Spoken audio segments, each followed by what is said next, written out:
Escobar, joined with my co-host Annalie Reyes. And on today's show, we have Pablo, a project engineer who is on Zoom with us here, and we also have Dane, a project manager from the Tiscornia Marin project, and they are here to discuss the issue in Marin and for us to better understand it. Would you guys both like to introduce yourselves? We'll start with Dane.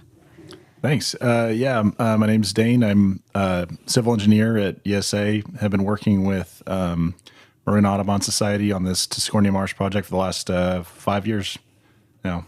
Thank you. And Pablo?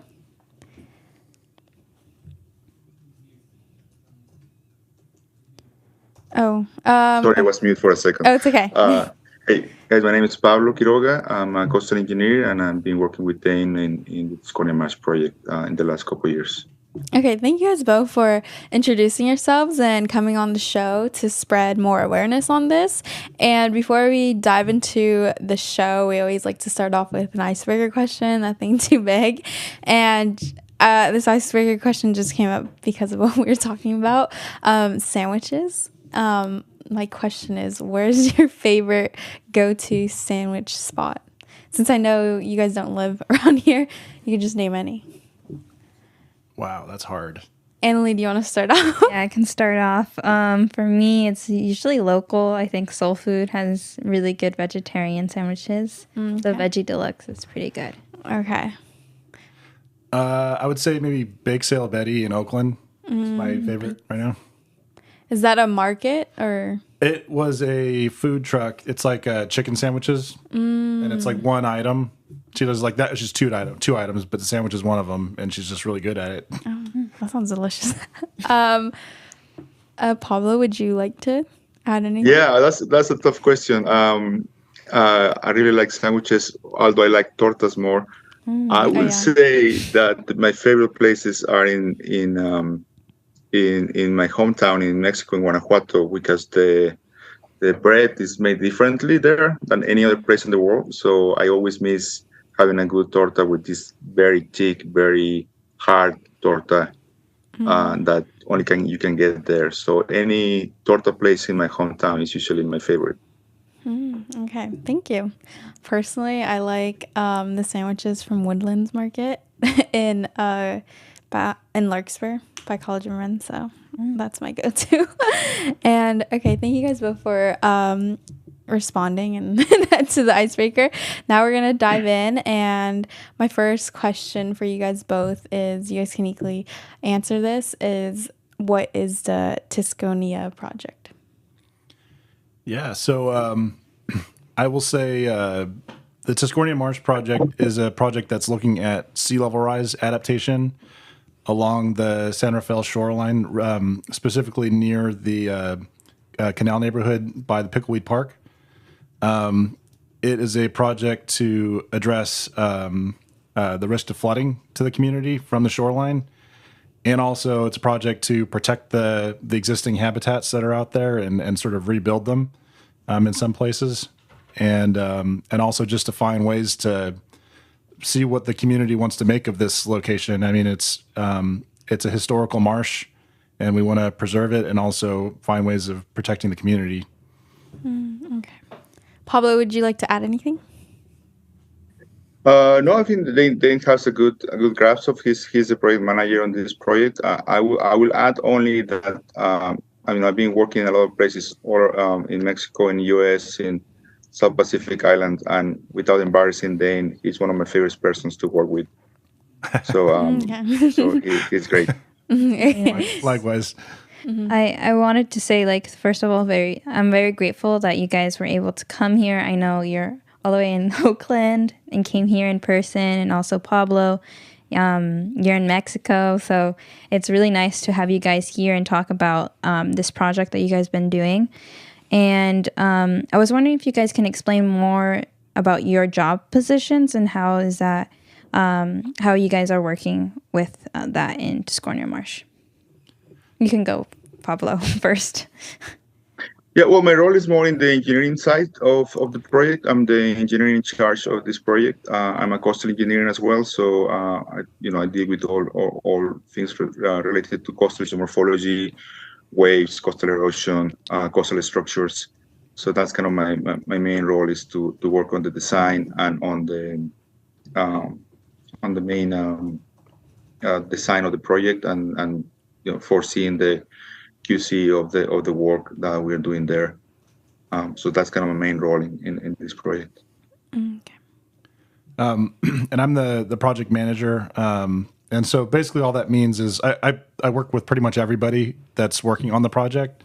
And so Pablo is, doing the design work itself. And I'm kind of seeing how that relates to public access and how people are going to want to use the site. And I'm also kind of looking at how do we get the project through the stages of environmental review and implementation, and thinking about costs and construction things. So When you say design work, do you mean like Pablo is doing, he's like collecting data? Or what do you mean by that? It's a bunch of things. He does collect data, and he does a lot of the modeling too. And when I was saying design a second ago, I mean like doing the actual drawings of what will happen In the on future? the site. Yeah. But Pablo's a really good wave expert, actually. So he's done a lot of research on waves. And so waves, that's important here because the waves that come across the bay are what are leading to the erosion of the shoreline. And that would get worse with sea level rise, but it's the waves that are chipping away at the marsh now. And so he understands that. He understands the wave processes. And so that really plays a strong part of his understanding of what the design should be, and, which things should go where, and how that'll work in the future with sea level rise. Okay. I haven't heard of this project too much, but I remember a few years ago I had people like talking about it, where I don't know if you guys heard this, like something like it was like when I was in middle school, actually. It was, people were saying like, oh, the canal is gonna sink, and like a lot of people were saying like, oh, California is soon gonna like sink, and like all the sea level is like rising. Does that have to correlate with it in a way? Yeah, sea level rise is a big challenge, and there's a lot of work all around the bay right now, looking at how to prepare for it, basically. And it's 100% at the core of this project. Is we know that the canal community is already vulnerable to flooding along the shoreline if like a 100-year event came through, and that would get worse with sea level rise. And so it's one of those things where we can't really afford to wait and see what sea level rise is going to look like. We want to prepare now. And what are the steps that you guys are doing to prepare for that? So this goes into there's kind of a research side of this project in the beginning, where we kind of looked at what the situation was. And Pablo could speak to this too, but he's done this at a lot of other sites. We look at the local projections for sea level rise. So we have that in San Francisco Bay. And so we know, for example, that it's likely that there will be at least, a couple feet of sea level rise by the end of the century, but perhaps more. And that's based on historical information, tides that are collected in the bay. We've got over 100 years of those, and we can see the water level going up. And then part of it is, for the future, is taking a lot of the modeling that others have done, and kind of saying, well, what does that do to our projections in the rest of the century? And Pablo, I don't want to seem that this might be a hard question, but can you go over like a little bit of what is like the wave process and how you guys were able to like collect the data by that to know like that the sea level are rising? Well, there's two things, right? One is the sea level rise, which Dane was explaining about the projections and how science is looking at how the thermal expansion of the ocean and how the melting of the Antarctic and the Arctic are going to increase the sea level rise. And one thing that is important to understand here is that it's not going to be uniform, that sea level rise is not rising uniformly around the globe. Like you have also land motions and atmospheric pressure that change the sea level rise depending on where you are. So it's important to understand the local changes. So one is the silver rise. The other part is on top of that, you have the waves, and the waves propagate through wind. They are generated by wind, and then they propagate to the shoreline or the coastline. And those two combinations of increasing of silver rise and waves on top is what we look at in terms of coastal inundation. So that's kind of like what we did in Tiscornia was a combination of many things. We look at historic events. We look at wind data around the area. So we use models to estimate winds on the region in a more like large scale of time. And then we also put sensors to measure waves, because we were also interested in not only waves generated by the wind, but also waves that are generated by the boats that pass by the channel of San Rafael. So we put instruments, we model the waves, and we look at historical data. And once we have all this together, then we can have a good idea of what are the waves on this specific location and how they interact with erosion, or how we can protect it of erosion, how we can protect the marsh, and how we can design the beach or the coastal structures to protect the marsh from waves. Mm-hmm. And so like boats are not allowed in that area because of the waves, because of the waves that it can create? No, boats always are going to generate waves, and you have waves coming from boats that go into the channel, and that will keep happening. We just wanted to understand how big they are and if they were important to our design, and also ways through the ferry that are a little bit farther can also get to the base. And we want to understand how important they were in the scheme of if the erosion on the coastline will be affected, or if the protection wood there will be affected by boat waves.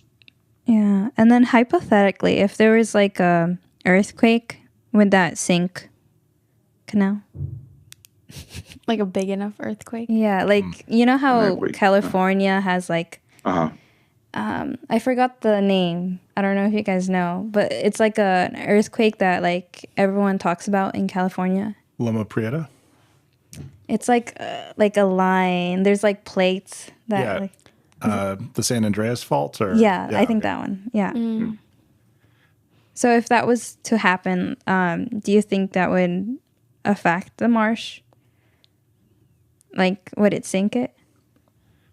I think it depends a little bit. The effect of earthquakes depends a lot on the soil, what it's made out of. Spongier things like marshes are gonna get affected differently by earthquakes than harder stuff.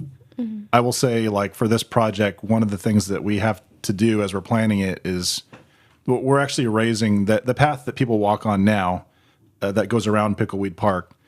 We're raising that as part of this, because the walking path is actually the levee that's protecting from flooding. And so when we build those, when we improve levees like that, there are design standards that have to account for, can this levee handle an earthquake? Mm-hmm. So a lot of places in the Bay don't have that, actually. A lot of really old levees were made so long ago they didn't have those types of standards, and maybe they wouldn't do well. But what we're designing around the back end of the site would be something that would withstand earthquakes. Okay, very interesting. Is this project only in Canal? The Tiscornia Marsh project is only it's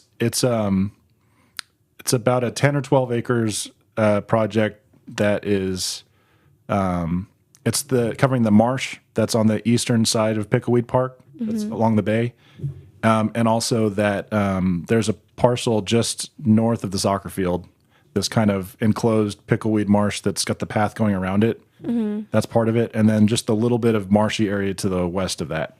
And that is due to because Canal is more prone to sink over time. Partly, there's a lot of things coming together that made it a desirable place to have a project. The first one though was that there was already a lot of flood vulnerability along this part of the shore. The levee that goes along the shoreline for the city of San Rafael it's not one elevation. It changes height throughout the city, and this location was one of the lowest. Okay. So is that why this project was started, or how was this project initially started 5 years ago? That was one of the ways. Yeah, they part of it was understanding that vulnerability, and part of it was knowing that the marsh that's there now has a couple of threatened species that use it. The Ridgway's rail is one of them, and so that's critical habitat. Actually, you can kind of think of it like this: to the north, you have the whole China Camp Marsh, north of Point San Pedro, and then to the south, you have you'd have to go pretty far to get to Corte Madera, where there's another big marsh. This is the last little sliver of marsh between those two spots. And so even though it's not a huge site, from a perspective of a bird, having that is really important. Yeah. Okay. And I know it was really hard during the pandemic to work on this. So I was wondering if you guys can share your experience about working in this process. So Pablo, do you want to start? Well, it's always, some of the work you can always do from home, especially the type of work we do sometimes with this design. I think it was an adjustment to not being able to meet persons meet people in person and have this discussion about engineering or design. And it was a period of adjustment where you had to talk about, use Zoom or other tools to get used to have these conversations. So I kind of miss that during those days of having a one-to-one conversations on any topic, and that not only to this project but any project I was working on. But after a couple of weeks, I think we adjust and we were able to work on a more like normal way. Planning, doing field work is always challenging. So that's always hard when during the pandemic and all these new rules that you had to follow. So that was hard. But yeah, other than that, I think we adjust very well. All right, thank you. And Yeah, it was definitely an interesting period of time. I would say that there was good and bad things, though, or bad and good things. When we started this project back in 2017, we had a couple of public meetings. We had one at Pickleweed Park and one at Bahia Vista School. And, we got a good showing, maybe 50 or 60 people, and start to spread the word about the project, get people's thoughts on it. And then the pandemic happened while we were kind of rolling on the design. And I tip my hat to Marco and Douglas and others, because even though it switched to a Zoom public meeting format, which is a really scary thought for trying to organize all that, we got like 150 people showing up to public meetings. Oh, wow. And in some ways, we got more participation. Maybe it was partly that the word had slowly grown about the project, but I would say that there wasn't a drop in, people showing up and asking good questions and being part of the process. So that was actually kind of nice. Mm-hmm. And you mentioned that you know Douglas and, sorry, who was the other one? Marco, sorry.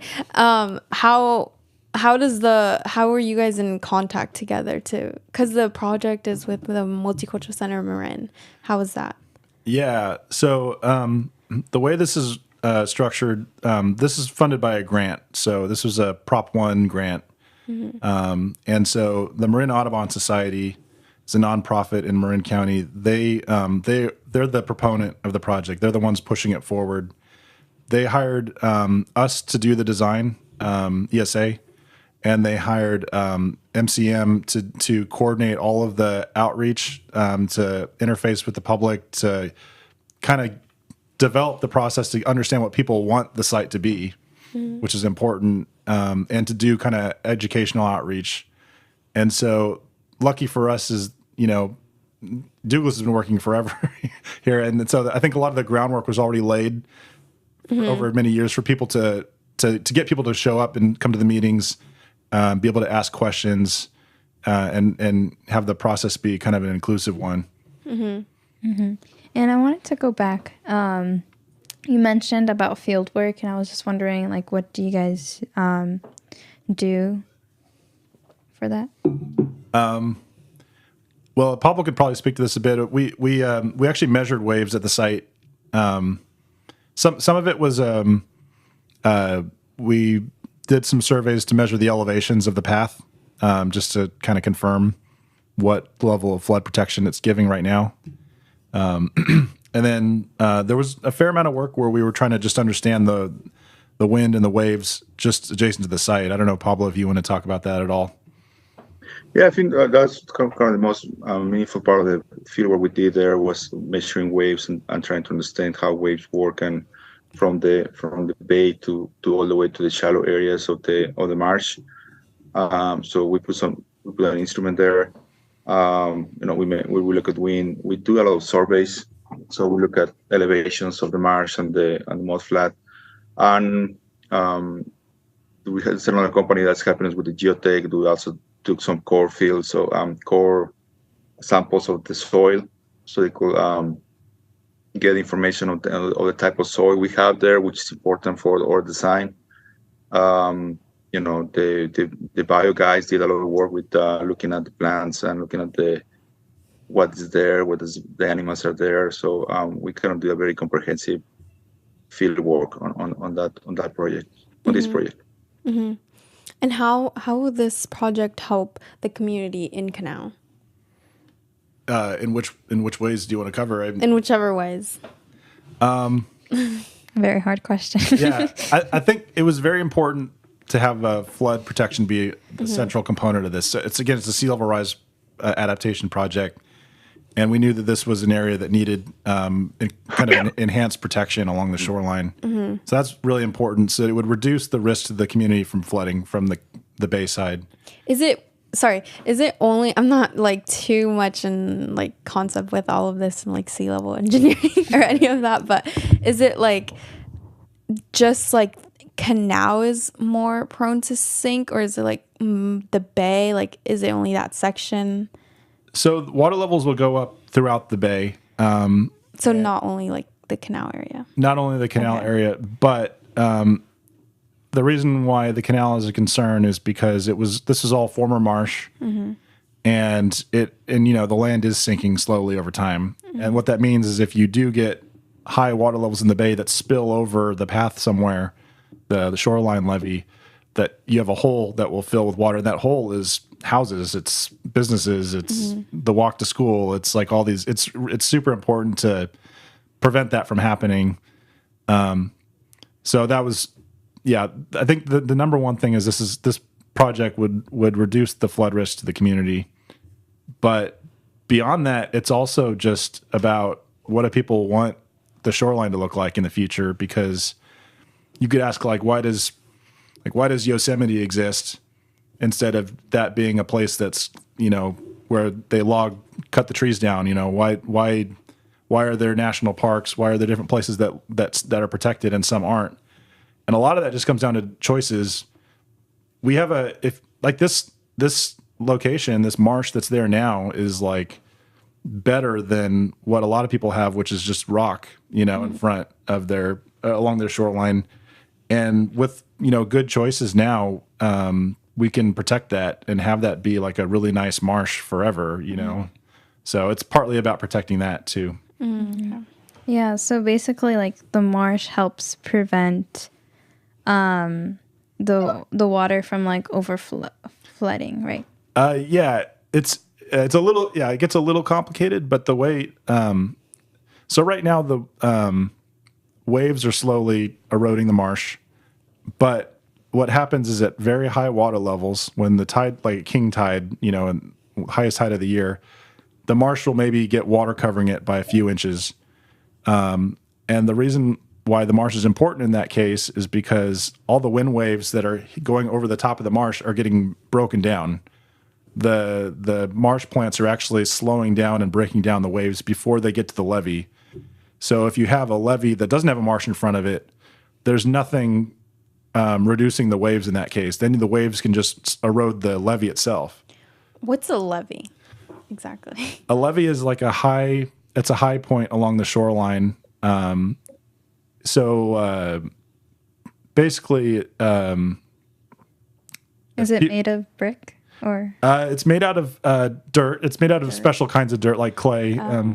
And it's meant to be a high elevation. People usually turn that into a trail at the top, like the Bay Trail. But it's designed to be like a wall against flooding. Oh, okay. So like the path that is there now is the levee. Exactly. Yeah. The path is like the highest part of it. Oh, okay. That makes sense. Okay.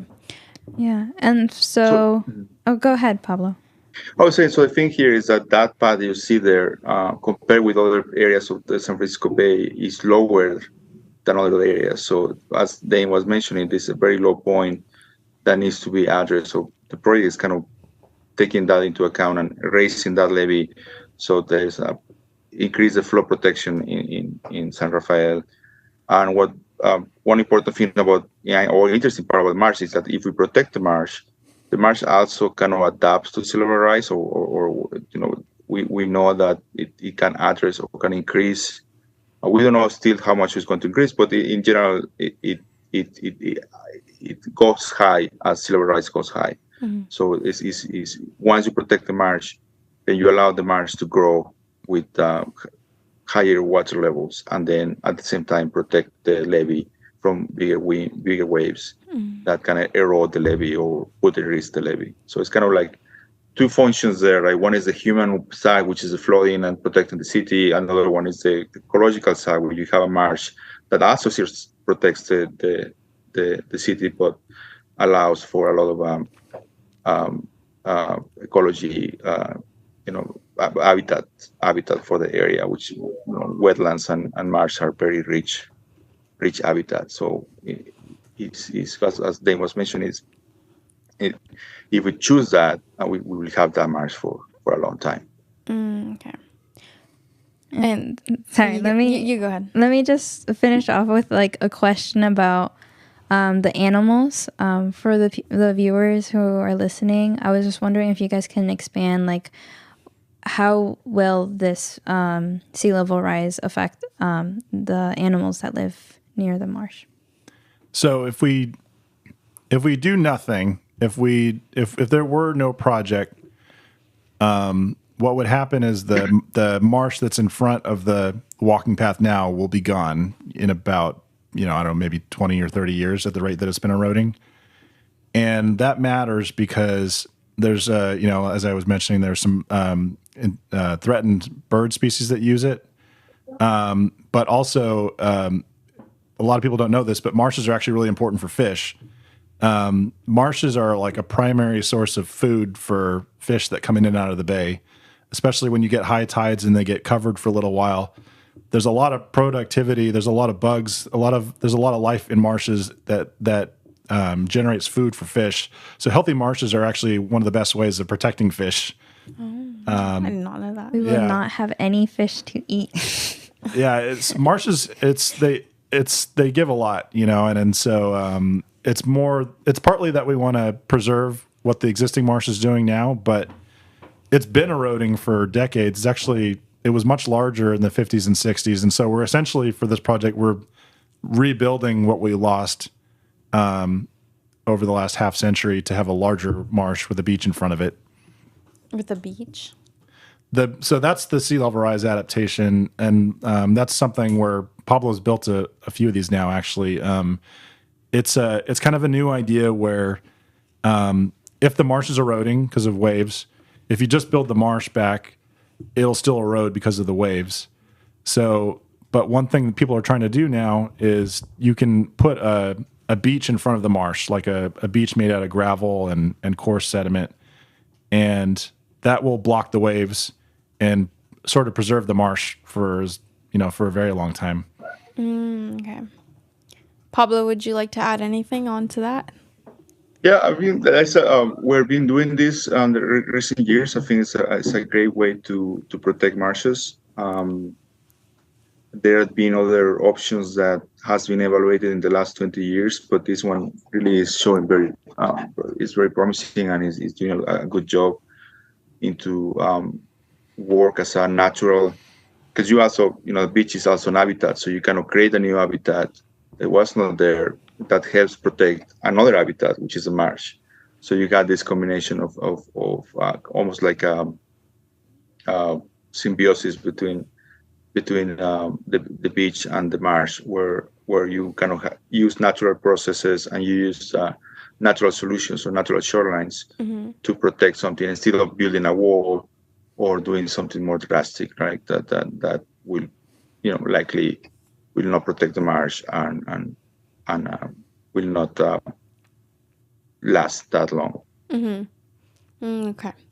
So before we dive into our next set of questions, we're going to go to a quick PSA and we'll be right back.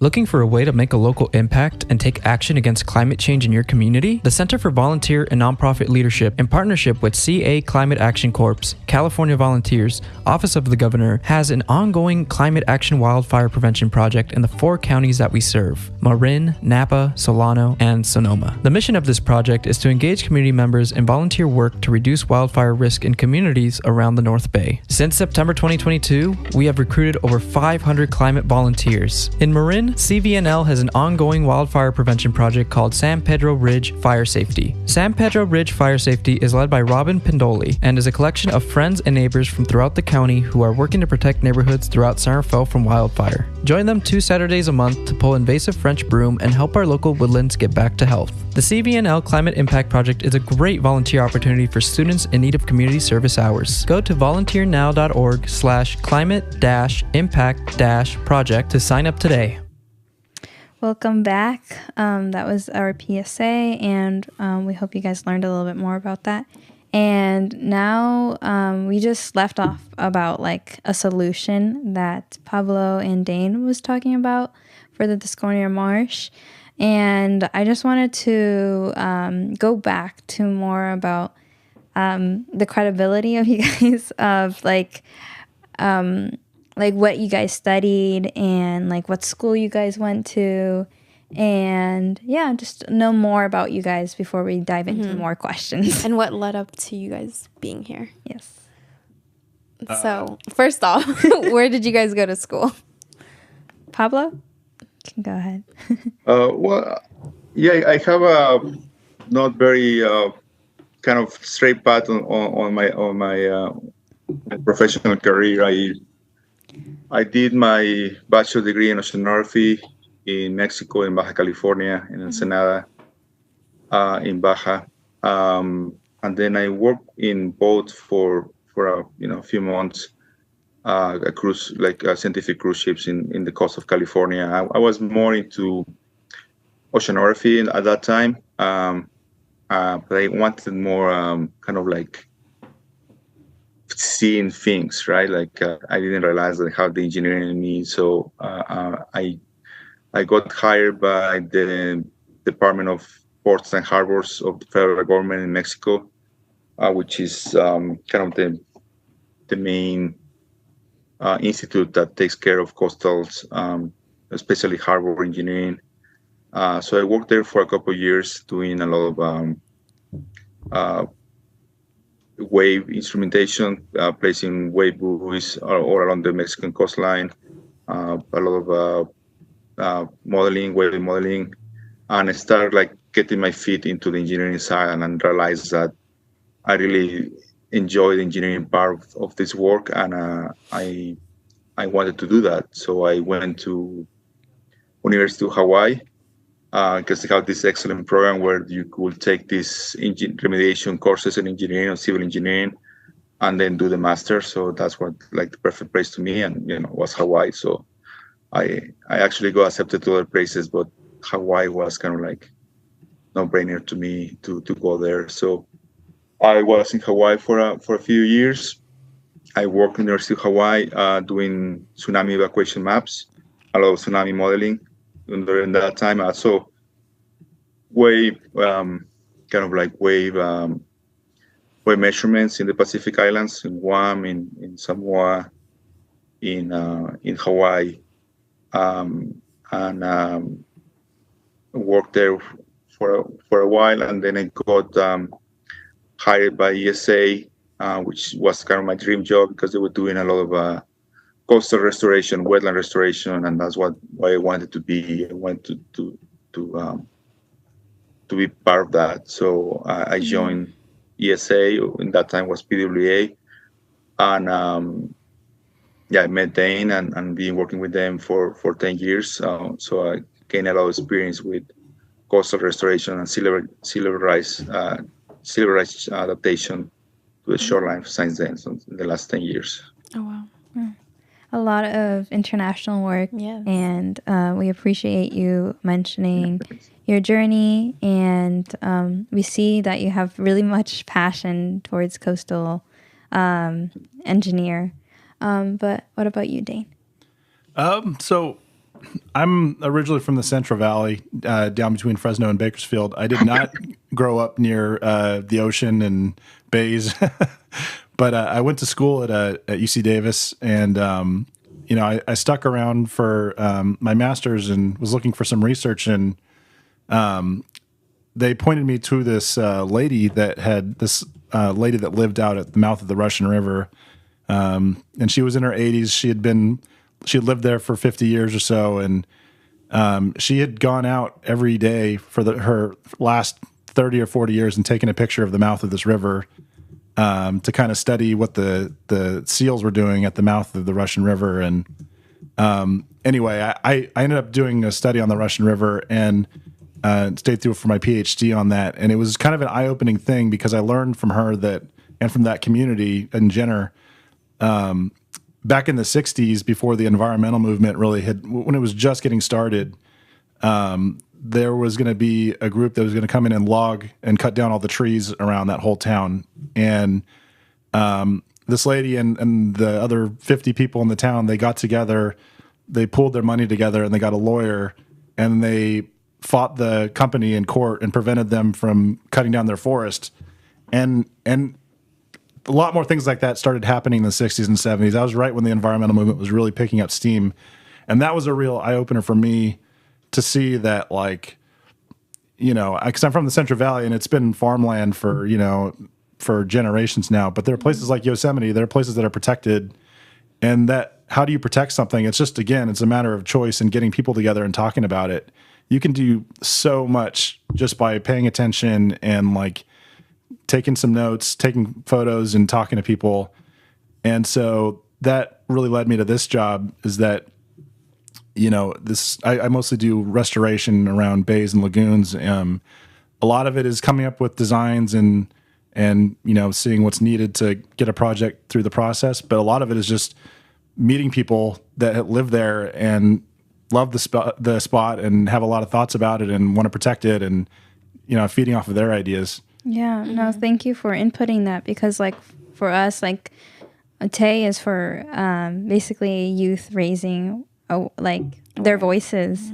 And I think I like how you pointed that out, that just advocating for what you feel is really important, and also it goes so far, because that's how we have the Yosemite there, and then different other parks that are cared for, and we also have the Tiscornia Marsh, where we're hoping that everyone in this show understands what's the problem and see more about the project of Tiscornia Marsh.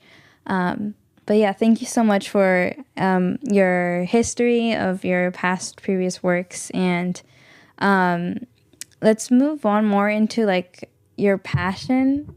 So I know that you've talked a little bit more about it, but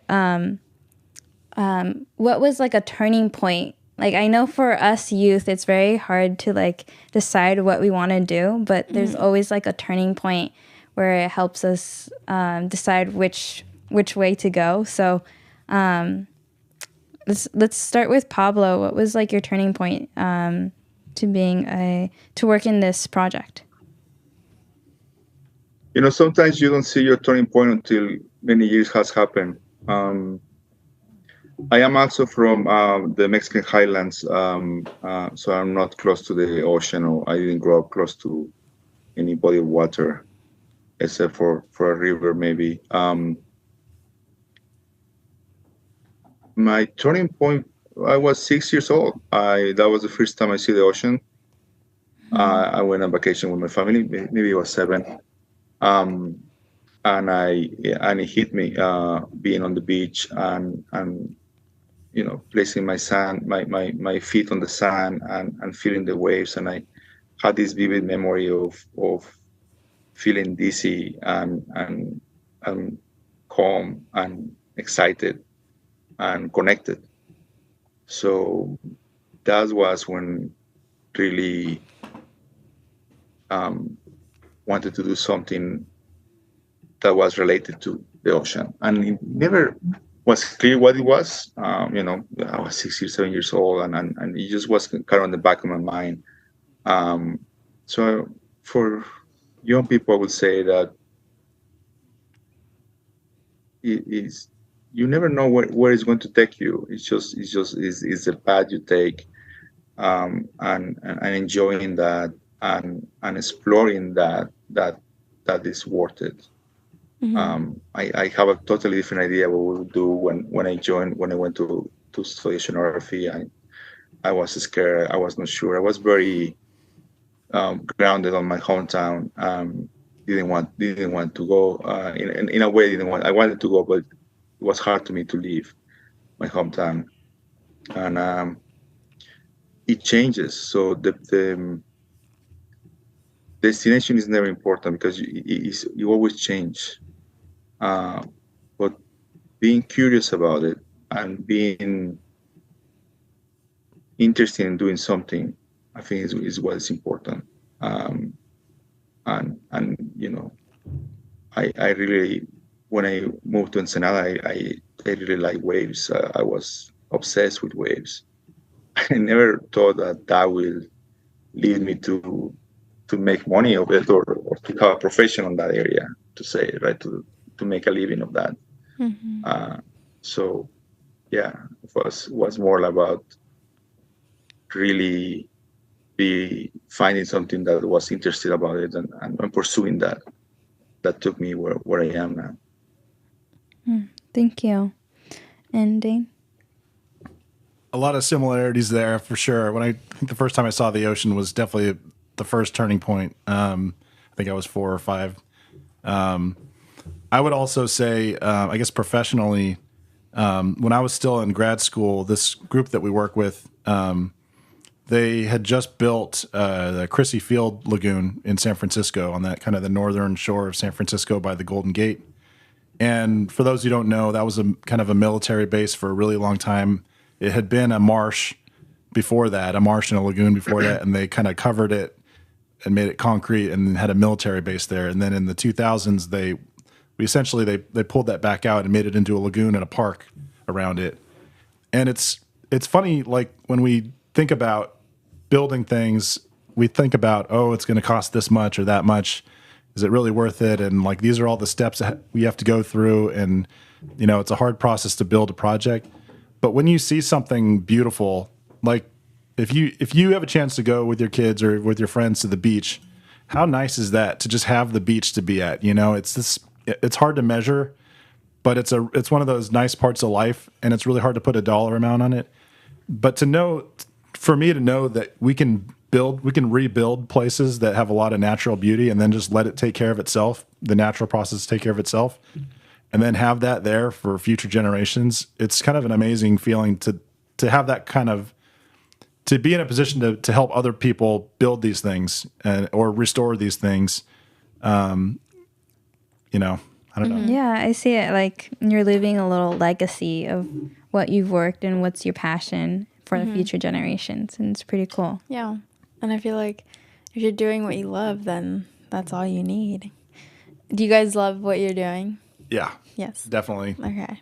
That's so good. I think it's just always felt very privileged to be part of that, or what we do.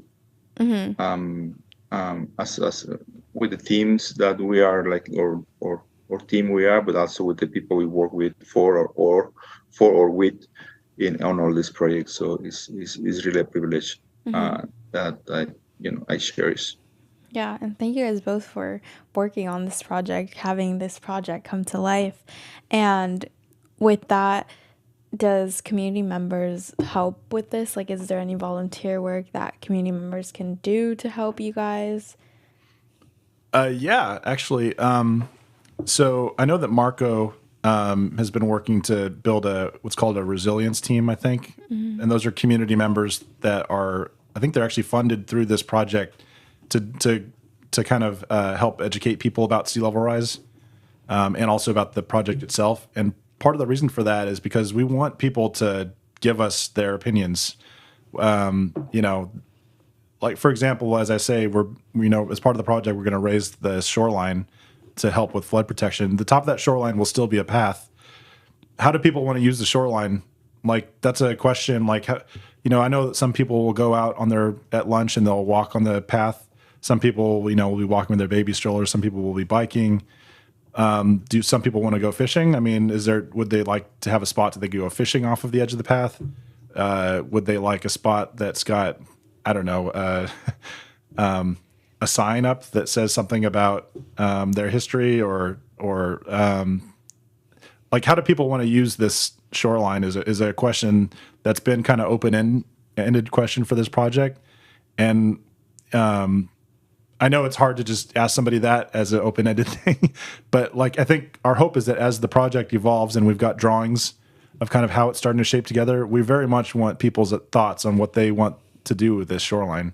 And that's one way, is that people can actually be part of the design in that way. We will take that feedback. And another thing is just at when you see a really high tide event, take pictures, understand like how flooding happens. That's a huge part of it. When the project eventually gets built in a few years, paying attention to how the plants come back, how the birds come back will be really important. We expect to have people from the community actually be involved in the planting process. So there will definitely be roles that people can play directly in the project for sure. And for the people who want to express like what they want to see for the shorelines, will there be like a certain mini project of you guys having a place where you guys can let people know what they want for the project? Yeah, so we had a public meeting back in, I think October was the last one, and we started to kind of just showed the shoreline, and we went through some concept ideas, and I think we'll have another one shortly in another month or two, and that's just to kind of follow up and get some more ideas from folks. Just we're in a stage of the design where we can make changes to the way the path looks. If it would mean that somebody who wants to do this type of activity has a better chance to do that than that activity, whatever that is. And for those people who want to express that, would they contact Marco in this case? So the best way right now, you could either contact Marco if you have his email, or the website for the project is tiscorniamarshp.org. There's a comment section of that. And that comment section is for people to say whatever they want about the project. Okay. But that's a good place because we definitely read that. So that's good to know. Yeah. And this project is still coming to life slowly. And as you said, the plans are still being written out. And what do you guys have like a estimate of when this project will be fully done? Yeah. So we are we have our heads down and we're finishing off the design still. Pablo's been working really hard on that. And we expect to get through the rest of the planning this calendar year. And then starting with the levee, raising the shoreline next summer, probably. And then beyond that, the year after that, maybe building the outer beach. And then the year after that, filling that in and creating the marsh on the east side of the project. And then the final thing, the third or the fourth year, we would be opening up that marsh that's on the north side of the soccer field. That would all be part of one giant marsh that goes around the whole soccer field. Oh wow. Interesting. And I know that you guys mentioned about like the beach and how the marsh will like potentially degrade if you like make more of the marsh. So maybe Pablo can explain better, but or explain more about it, but about the sand, like how does it make a difference, like having like a beach? Yeah, well, the beach is actually made of gravel, not sand. So it becomes more resistant to waves. We had done a couple projects on that where kind of the beach moves up with silver ice and kind of migrates naturally when silver ice increase. But basically, the beach with gravel is more like a natural armor rather than like a seawall, for example, like something made of concrete. This is made of gravel and allows for some habitat to be created as well for fish, for birds and other animals, and also to some extent some vegetation, some coastal vegetation on that area. And it goes along the marsh where it was exposed to the waves, and that's kind of creates this that natural structure that protects the marsh. So it's not expected to be degraded or to be move away, but it might require in 20 years, 30 years to have some maintenance. But for the most part, we stay there. Oh, okay. Yeah, that makes more sense. So it's basically like when people are walking, it's gonna have the marsh, and then like further away is gonna be like the gravel. Yes. Next to the wall. How does? Right? Sorry, I'm like trying to imagine how this will be like. How do you put the gravel if there's like water there now? That is, and like, how do you push the water back? If that makes sense. Yeah, these are design. This is the design. This is why design takes a while. Yeah. Yeah. We. Yeah. I mean, there's a lot of details to it. But we would have to be building a temporary tower on the north side of the marsh where we could have boats come, and offload gravel, and then that would get placed to create the beach. They would be working essentially at low tide when the mud flat is exposed. And then once the beach is built, they leave the tower there, and then they come in and they take some material in the canal and on all these other little boat harbor areas. That material is what's called dredged. Every once in a while, to keep the harbor deep for ships, they have to dig the mud out from those harbors every once in a while. They have to pay normally to take that material out into the deep part of the bay and leave that and dump that. We're looking to reuse that material essentially on our site. So like when they dredge their harbors or the canal itself, we would fill in behind the beach with that mud, and that would become the marsh. If that makes sense. I think it does a little bit. Okay. But just like the beach part, I'm just like, okay. But I think I get the vision. And so with well, that's the beauty about coastal engineering. It's always some challenge. It's always something new that you had to solve, and something very interesting that you need to understand. You never got bored in this area because it's always different, and you had to kind of come up with this very challenging construction methods to make it happen. And with that, once this is all built, or when the beach is built and everything, would it be a problem if, for instance, let's like a group of teenagers like see it and they're like, oh, it's like a beach, like let's go for a swim? Would that affect the marsh in any way? The beach will have it's going to be it's going to be kind of cut off by a natural tidal marsh channel that'll come through on the south side of it. It's hard to talk without having a picture up, but I think it would probably be hard for people to swim across to it. Oh, okay. But yeah. Okay, I was I was just asking just because, like, I know, like, for instance, someone's walking, they're going to see it. They're going to be like, oh, it's a beach. Let's go. Yeah. Okay. Yeah. Personally, for me, I don't think I would walk in the marsh. I know, but you never know. Like, some people might be like, oh, yeah, let's go for a swim. I don't know. I wouldn't either, but I'm just saying. Yeah. Aren't there like fishes in the water? Yeah. In there too. Yeah, I'm sure there's a lot of different types. And with that, what are some challenges that you guys are coming across early in this project? Yeah, I don't know, Pablo, if you want to go or if I should go. Well, definitely the phasing, how all the pieces come together. This is not the only project that's happening there. There are other projects that also need to be taken into account. We need a lot of coordination with them, and thank God Dane is the one taking care of that, and I can focus on engineering. But it's definitely a challenge because, as Dane was mentioning, we are using some dredge material. So we need to coordinate with these people with other agencies to get that material to that, and with the schedules, and we have our own schedules as well. So that is definitely challenging. I was mentioning the construction method is something that is challenging, and in that part I kind of enjoy doing that.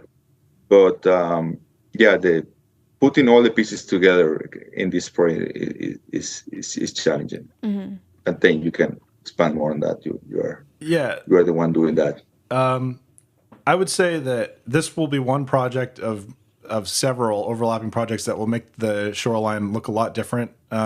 So the city is working is doing some planning to resurface the soccer field and to make it into 2 regulation sized soccer fields. And as part of that, as we raise this levee, we're actually building a new levee that will be along the north side of the soccer field. That will be the new location of it. And so there was some, work with the city, communication with the city to make sure that the levee was in the right spot. It wouldn't overlap on the soccer field. It wouldn't cause any of the soccer field to sink. But it's also not going too far to the north that it's covering a lot of marsh plants. So there was a lot of work about kind of getting the right locations for things. And another example is farther to the south where Schoen Park used to be. The city had some money to improve the play structures that used to be there, the old wooden ones. And we are actually looking at that area as part of raising the levee there.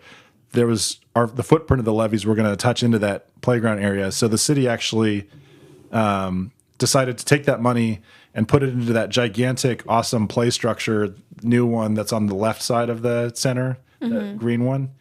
And because of all this, they were able to turn that into more parking on that side of the street too, where that park used to be. So there's just been a lot of work directly with the city, with the community about like how to lay things out so that everybody kind of maximizes what everybody wants from the projects. So, but there's a lot of things going on. Yeah.